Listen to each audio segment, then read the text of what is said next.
Pois bem, estamos de volta e vamos continuar aqui a nossa entrevista com o deputado federal Luiz Miranda. Nós que estamos abordando com ele a respeito da reforma tributária. Mas antes de avançar neste assunto, deputado, e tem tudo a ver, interessante que o mundo adora o Brasil, ou seja, preocupado com a nossa Amazônia, preocupado, acima de tudo, com as nossas riquezas naturais, e olha que não são poucas. Quer dizer, o mundo fica sempre de olho e sempre, de alguma forma, demonstrando realmente este interesse. Agora, o que a gente percebe é que o povo brasileiro, de alguma forma, ele não é tão bem recebido assim em alguns países, quando ele chega até mesmo para fazer um turismo, para poder, então, visitar. Como é que o senhor entende aí este ponto, já que o senhor tem uma experiência também de ter vivido em outros países, focando aqui os Estados Unidos? Por que é assim? Ou seja, o mundo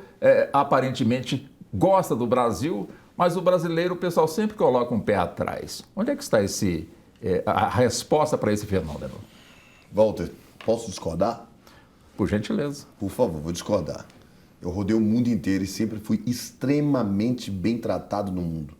Chama comportamento e respeito. Olha o que esse médico fez no Egito. Olha o tipo de brincadeira e piada, uma falta de respeito que em qualquer país, inclusive no Brasil, seria tido como crime.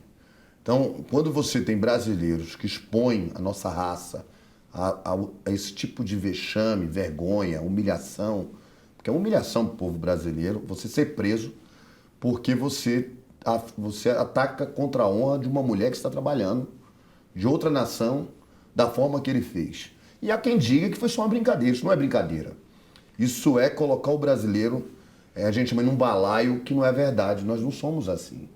Então, onde eu cheguei e com o meu comportamento respeitoso, que eu tenho em qualquer lugar, inclusive no Brasil, principalmente pelas mulheres, eu sempre fui super bem tratado. Nos Estados Unidos, na Europa. Quem conhece o Luiz Miranda hoje, que foi eleito por causa dos Estados Unidos, acho que minha vida começou nos Estados Unidos. Não, eu viajei muito para a Europa porque eu trabalhava com equipamentos médicos e as maiores empresas estão em Israel, estavam em Lisboa, em Portugal, que era como se fosse um hub de distribuição da Europa, porque a comunidade europeia, como não tem isenção de impostos de tramitação de equipamentos internos, eles focavam em Lisboa para distribuição tanto para os Estados Unidos quanto para a América do Sul, e ia muito para a Espanha, para a Coreia do Sul, fui várias vezes para todos os países que eram foco em equipamentos médicos, e todos os eventos que eu fui, todos os congressos e todas as minhas participações, onde eu cheguei, eu não cheguei como deputado, eu cheguei como brasileiro, desconhecido, e fui super bem tratado. Inclusive nos Estados Unidos, nos anos que eu morei lá, eu nunca tive um problema. Agora eu posso discordar. Eu posso dizer isso. Porque também, né, a gente verifica brasileiros que, de alguma forma, ingressaram nos Estados Unidos de forma ilegal e que, é evidente, né, pela lei americana, eles estão, de certa forma, transgredindo. E a transgressão lá tem as suas punições. Então, nós estamos recebendo brasileiros algemados em aviões fretados, que o Brasil tem que pagar, inclusive, pela viagem, e que são deportados aqui, mandados de volta para o nosso país. Ou seja, como é que a gente...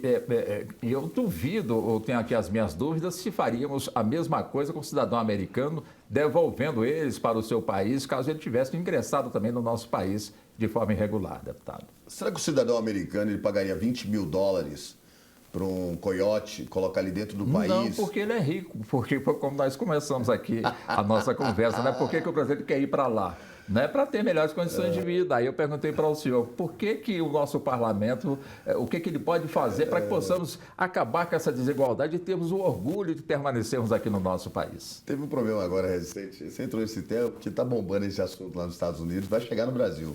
Certamente a imprensa deve noticiar isso nos próximos dias em larga escala, porque já é notícia nas emissoras de televisão sobre brasileiros que estão comprando não mais uma forma de entrar nos Estados Unidos, né, e permanecer lá como invisíveis, né, ilegalmente, mas como invisíveis. Não, agora existe um programa criminoso de tráfico humano em que o combinado é, eu te coloco dentro dos Estados Unidos, de acordo com o que você fala aqui, a fala que você dá, que você está sendo perseguido pelo governo, que você é ativista político no Brasil, que o Brasil está vivendo um momento de guerra, né, um momento de polarização e tudo, você vai ser preso.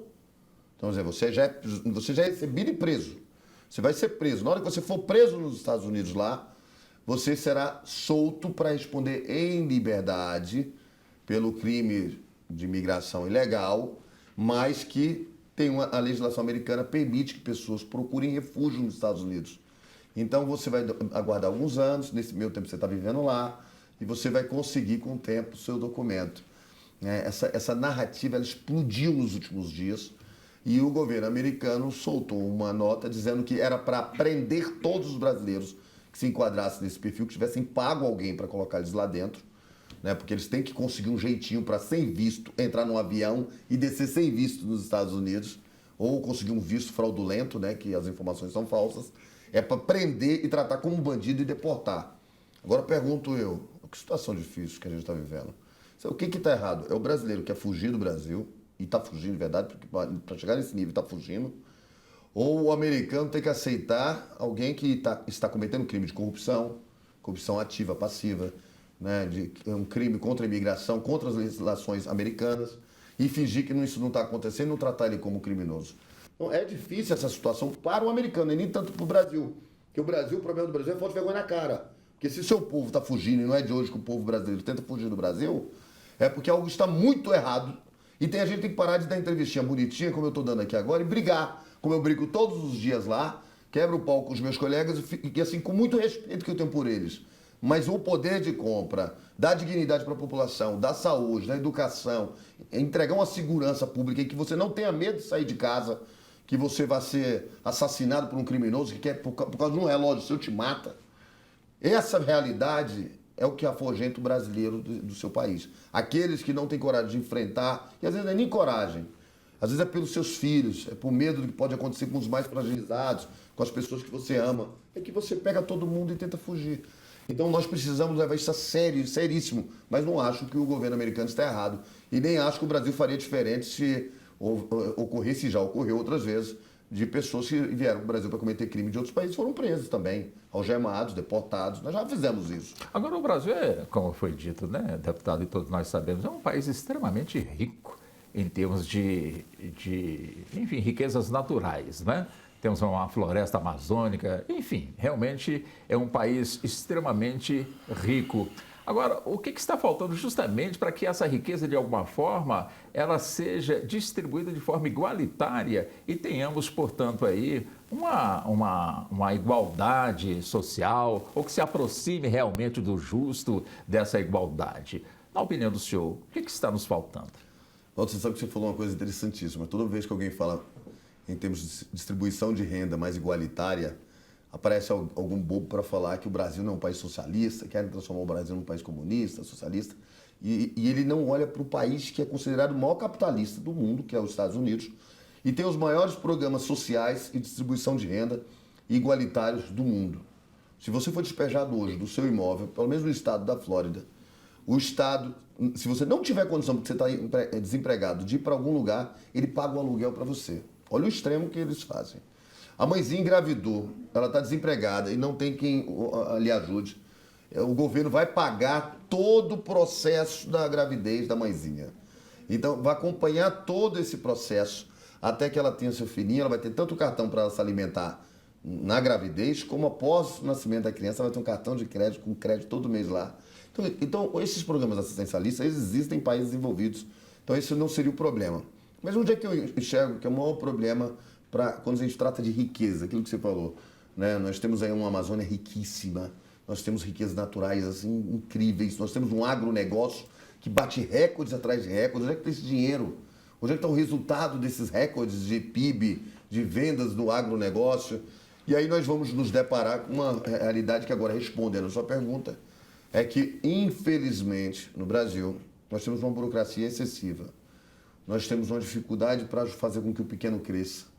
Hoje vou abrir uma empresa, por exemplo, um pequeno resolve abrir um comérciozinho, uma lojinha de verdura, ele é nem louco de falar que quer pagar imposto, porque se ele fizer essa besteira, todo o dinheirinho dele, do faturamento bruto que ele fatura, o governo vai garfar mesmo sem saber se ele conseguiu pagar as despesas dele. Então, como é que eu posso ter um sócio que não perguntou para mim, você já pagou aluguel? Você já pagou seus empregados? Você conseguiu recomprar a mercadoria para revender? E o governo, não, o meu é sobre o bruto. Eu incidi sobre o bruto. Eu vou pegar o seu lucro antes mesmo de você ter tido ele. Então eu vou minar o capital de giro dessa pessoa até levar ele à falência. Então empreender, querer crescer no país é muito caro. E quando você não apoia o pequenininho a empreender, a crescer, você não cria essa distribuição de renda. Porque os bairros mais pobres, as comunidades, onde as pessoas têm a chance de empreender, começar a ter riqueza interna e trazer essa riqueza de fora para dentro, que ela começa a ficar ali dentro, as pessoas vão reformando seus imóveis, elas vão comprando um carrinho melhor, e essa riqueza ela vem aflorando naturalmente, ela é impossível quando eu mino o mais pobre num sistema tributário em que o governo ele quer primeiro dele e depois o do povo. É impossível dar certo, não tem como dar certo. Aí a gente sempre volta para o mesmo problema, a reforma tributária. Há quem diga que o cara que conseguiu fazer a reforma tributária é o novo Fernando Henrique, né? Que fez o plano, quando lançou o Plano Real, emplacou uma presidência da República. E talvez por isso o protagonismo desse assunto não deva ser permitido a nenhum, pois ele se tornaria um presidenciável. Quem sabe, né? Mas, afinal, a reforma tributária sai ou não sai este ano? Eu confio na palavra do presidente Arthur Lira, confio de verdade, confio na palavra do presidente Rodrigo Pacheco. Eu acho que estamos vivendo novos tempos. Acredito que o presidente Bolsonaro tem essa intenção, porque se o governo federal travar também, esquece. Não tem reforma que aconteça. Mas o senhor lembra que no ano que vem tem eleição. Se eles não fizerem, eles não se elegem. Escreve o que eu estou falando. Se eles não fizerem, lembre o que eu falei. Reformas tributárias, todas ocorreram em anos de guerra, em anos de crise pandêmica. Em especial pandêmicos. Países que tiveram problemas de saúde, países que tiveram problemas econômicos agressivos, todos tiveram que fazer uma reforma tributária. Tiveram que reajustar o jogo. É mais ou menos o seguinte, calma aí, vamos ajustar, que o abismo social ficou tão grave, tão grande, que a população vai culpar quem? Quem está no poder. Então, ano que vem, a população vai culpar o Bolsonaro. Não vai culpar o ministro Guedes, vai culpar o Bolsonaro. Vai culpar o Arthur Lira, vai culpar o Rodrigo Pacheco.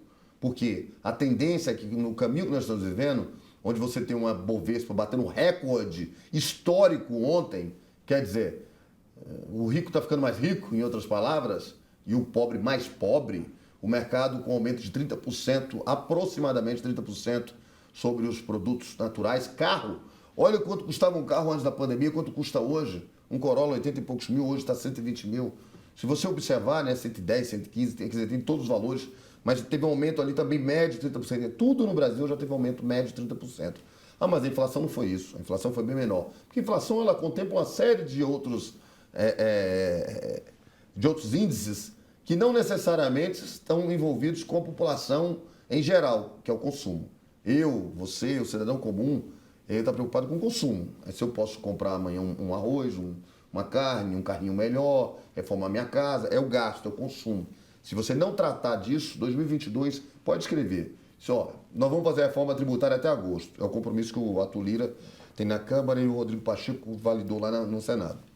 O senhor cita os presidentes, né, da Casa, ou seja, da Câmara, dos Deputados e do Senado. Mas esse sentimento de se eles ter não a fizerem, reforma... escreve o que eu estou falando. O senhor sente essa vontade entre os seus pares? Tem vontade, nós estamos brigando contra um exército de privilegiados que não querem que a reforma ocorra.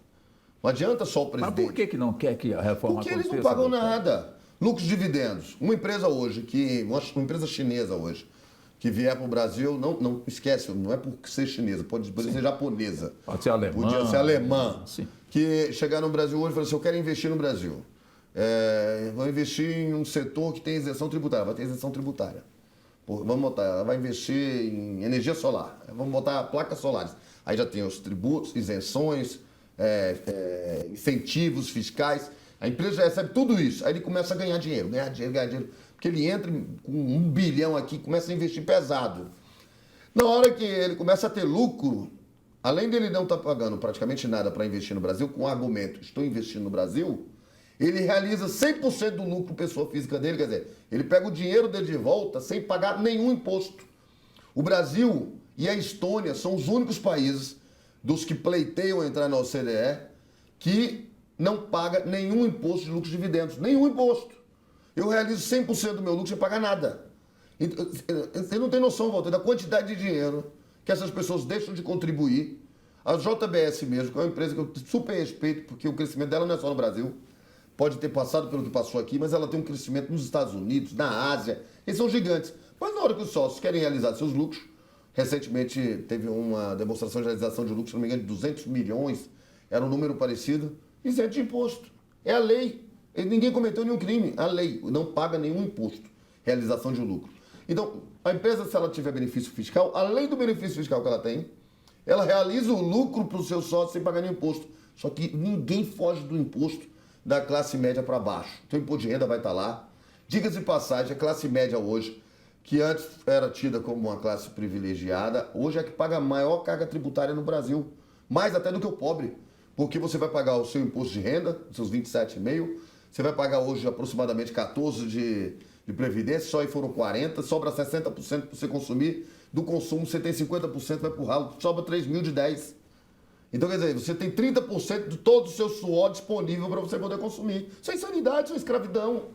Volta à escravidão que é melhor, pelo menos você tinha dentista, tinha tratamentos médicos, que você era tratado como se fosse um animal de raça, um animal bem cuidado, porque você tinha valor. Volta à escravidão é melhor, nós somos escravos de um sistema que achamos que temos liberdade. Você não tem liberdade, você não tem liberdade. As pessoas aqui não têm liberdade. Hoje pegam um avião e falam assim, não, só uma semana eu queria ir para uma praia, eu quero ter liberdade. A pessoa que está aqui no Goiás, na região aqui nossa, aqui do Brasil, quadradinho, isso. No quadradinho, fala assim, putz, tô na dor nas costas, tá precisando dar uma relaxada, eu passo o final de semana na praia, que é pública. Vai ver o voo, quanto é que custa um voo hoje, agora, para esse feriado. Deve estar 5 mil reais por Mas pessoa. para Miami é mais barato. Se for para Miami, então a gente vai pagar 4, então a gente é caro, não cabe no bolso do povo brasileiro.